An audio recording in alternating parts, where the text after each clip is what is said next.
السلام علیکم، کیسے ہیں آپ لوگ؟ ٹھیک ہیں؟ کیسی گزر رہی ہے؟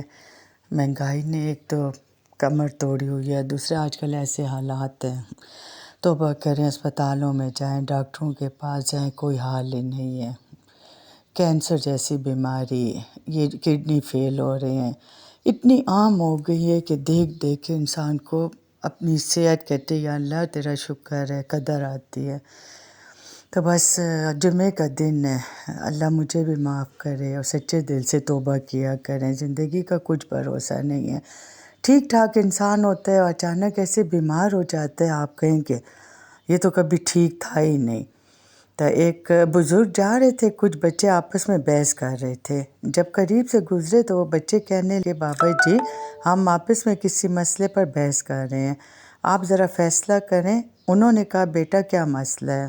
بچوں نے کہا ہم آپس میں بحث کر رہے ہیں کہ ایک آدمی بڑا نیک ہو، کبھی گناہ نہ کیا ہو، اس کے دل پر اللہ تعالیٰ کی خاص نظر رہتی ہے، یہ ایک ایسا آدمی جو بڑا گناہ گار ہو اور سچی توبہ کر لے، اس کے دل پر خاص نظر رہتی ہے۔ وہ بزرگ فرمانے لگے بیٹا میں عالم تو نہیں ہوں، تاہم ایک بات میرے تجربے میں آئی ہے کہ میں کپڑا بنتا ہوں، کھڈی چلاتا ہوں، دھاگے ہوتے ہیں، میرے تجربے میں بات آئی کہ جو دھاگا ٹوٹ جاتا ہے میں اسے گرہ لگاتا ہوں، اس کے بعد اس پر خاص نظر رکھتا ہوں کہ دوبارہ نہ ٹوٹ جائے۔ ممکن ہے جو بندہ شیطان کے راستے کو چھوڑ کر سچی توبہ کر لے اور اللہ تعالیٰ سے بن جائے، اس کے دل پر اللہ تعالیٰ کی خاص نظر رہتی ہے کہ یہ بندہ دوبارہ نہ ٹوٹ جائے۔ تو یعنی دیکھیں تو اللہ تعالیٰ کو توبہ کتنی پسند ہے، جب کوئی سچے دل سے توبہ کرتا ہے اللہ اسے معاف کرتے ہے، چاہے اس نے کتنے بھی گناہ کیے ہیں۔ اللہ تعالیٰ تو بڑا غفور و رحیم ہے، جبکہ سانسوں کے ڈور کا تو کچھ پتہ ہی نہیں ہے۔ کل میں خود اسپتال گئی ہوں، بیمار تھی، یقین کریں مجھے اپنی بیماری بھول گئی۔ وہاں میں نے جن لوگوں کو دیکھا زندگی سے ہی دل برا ہو گیا، میں نے کہا ہم کیا کر رہے ہیں، ہم اللہ کے پاس کیا منہ لے کے جائیں گے۔ اس کے علاوہ استغفار کو اپنے یعنی زندگی میں لازم کر لیں ضرور، اس سے اللہ تعالیٰ بہت خوش ہوتے ہیں۔ امام حنبل رحمۃ اللہ علیہ فرماتے ہیں ایک دفعہ مجھے عراق کے کسی گاؤں میں رات ہو گئی، میں ایک مسجد میں گیا، چوکیدار نے مجھے وہاں سے نکال دیا، میں مسجد سے باہر فرش پر سو گیا، چوکیدار نے مجھے پاؤں سے پکڑا اور گھسیٹ کر مسجد سے دور کر دیا، ایک خدا ترس آدمی مجھے اپنے گھر لے گیا، وہ شخص چلتے پھرتے اٹھتے بیٹھتے ہر وقت استغفار پڑھتا تھا۔ صبح ہوئی تو میں نے اس سے پوچھا کہ کیا آپ کو استغفار پڑھنے کا کوئی فائدہ بھی ہوا؟ اس نے جواب دیا جی ہاں، میری دعا قبول ہوئی، سوائے اس کے کہ میری ملاقات امام احمد بن حنبل سے ہو جائے۔ میں نے کہا میں ہی احمد بن حنبل ہوں اور تم دیکھو کہ مجھے کیسے گھسیٹ کر تمہارے پاس لایا گیا۔